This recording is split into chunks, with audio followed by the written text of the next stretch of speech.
अस्सलाम वालेकुम। आज का जो हमारा टॉपिक है वो है अल्केन्स।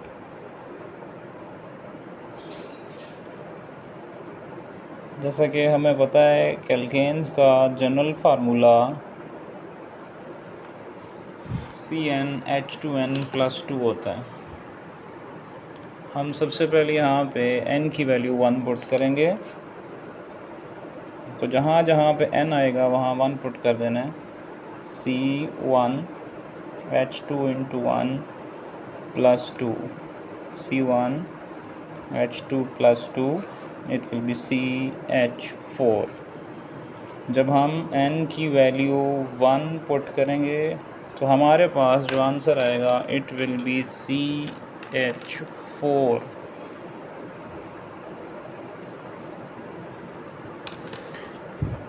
इसी तरह अब हम यहाँ पे अगर n की वैल्यू 2 पुट करें इसी फार्मूला में, फार्मूला क्या हमारे पास CnH2n+2, n की वैल्यू 2 C2H2 × 2 + 2 C2H4 + 2 C2H6।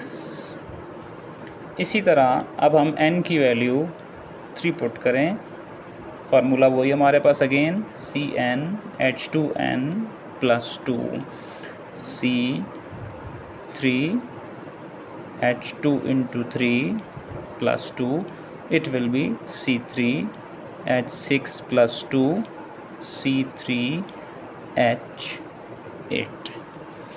अब इसी तरह अब हम n की वैल्यू पुट करते हैं 4, फार्मूला अगेन वही है CnH2n+2, n की जगह 4 पुट करना है, C4 n की जगह 4 पुट करना है, 2 × 4 + 2 C4H8 + 2 C4H10।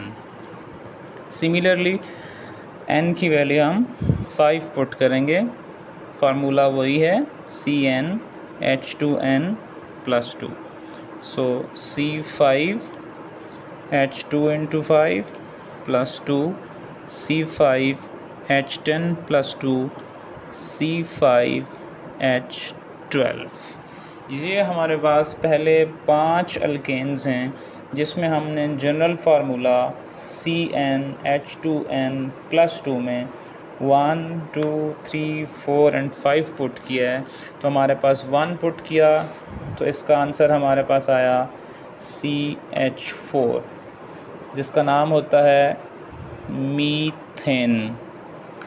जब हमने n की वैल्यू 2 पुट की तो हमारे पास आंसर आया C2H6, इसका नाम होता है ईथेन। इसी तरह जब हमने यहाँ पे n की वैल्यू 3 पुट की तो आंसर क्या आया C3H8, इसका नाम होता है प्रोपेन। नेक्स्ट जब हमने n की वैल्यू 4 पुट की तो answer C4H10, it is butane. Similarly 5 put किया C5H12, it's name is pentane. अब एक बात आप देखें, मैंने ये 5 नाम यहाँ पे लिख दिए हैं।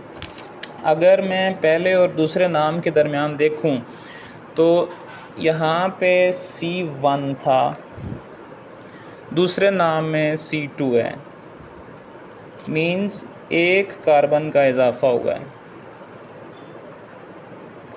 और हाइड्रोजन को देखूं तो यहाँ पे H4 थे, यहाँ H6 हैं, इट मीन्स H2 का इंक्रीमेंट लगा। इसी तरह आप दूसरे और तीसरे के दरमियान देखें, this is C2 and this is C3, एक कार्बन बढ़ गया। और हाइड्रोजन देखें तो H6 से क्या हो गया H8, मीन्स 2 हाइड्रोजन बढ़ गए। बेशक आप अगले कार्बन को चेक कर लें, this will be last C3 and C4, एक कार्बन बढ़ गए, हाइड्रोजन 8 थे तो 10 हो गए H2।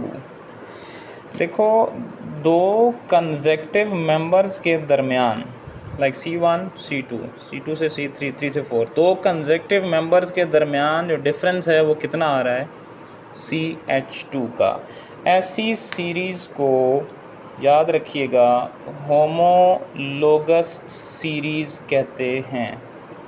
ऐसी सीरीज़ को क्या कहते हैं? होमोलोगस सीरीज़, कि जिसमें दो कंसेक्टिव मेंबर्स के दरमियान CH2 का डिफरेंस आ जाएगा।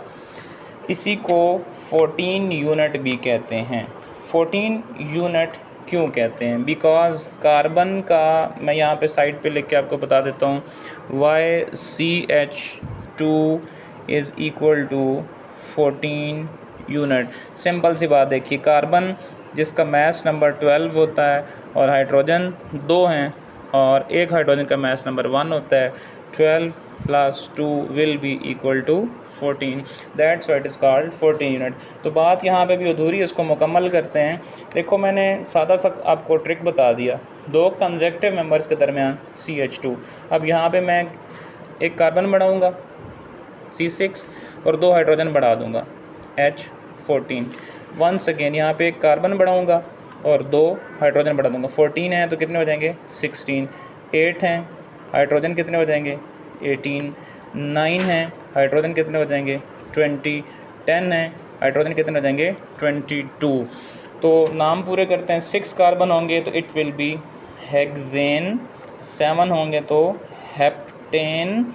8 होंगे ऑक्टेन। 9 होंगे नोनेन। 10 होंगे तो डीकेन। देखें, एक बात आपको सबसे पहले याद रखनी पड़ेगी, अल्केन के नाम के एंड पे ये 3 अल्फाज आ रहे हैं, ANE। इनमें जितने भी हमने वैल्यूज़ पुट की, इन सारों के नाम के एंड पे क्या आएगा? एन। आप कोई भी नाम सुने, अगर नाम के एंड पे एन आ रहा है तो ये अल्केन होगा।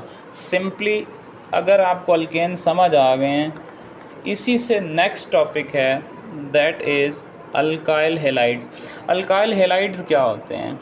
अगर आपको अल्केन्स समझ आ गए हैं, अल्केन्स में से एक H कम कर दें, लाइक यहाँ पे CH4 है, एक H कम कर दें, क्या बन जाएगा? CH3। यहाँ पे C2H6 है, एक H कम कर दें, C2H5। C3H8 हैं तो क्या बन जाएगा? H7। C4H9 बन जाएंगे। एक एक हाइड्रोजन सारों में से कम कर दें। अगर हम अल्केन में से एक एक H कम कर दें तो अल्केन नहीं बल्कि अल्काइल बन जाएगा। मैं यहाँ पे आपको अब अल्केन्स और अल्काइल के एक टेबल बना के बताता हूँ, उनके नाम और उनके डिफरेंस के हम नेक्स्ट वीडियो में देखेंगे।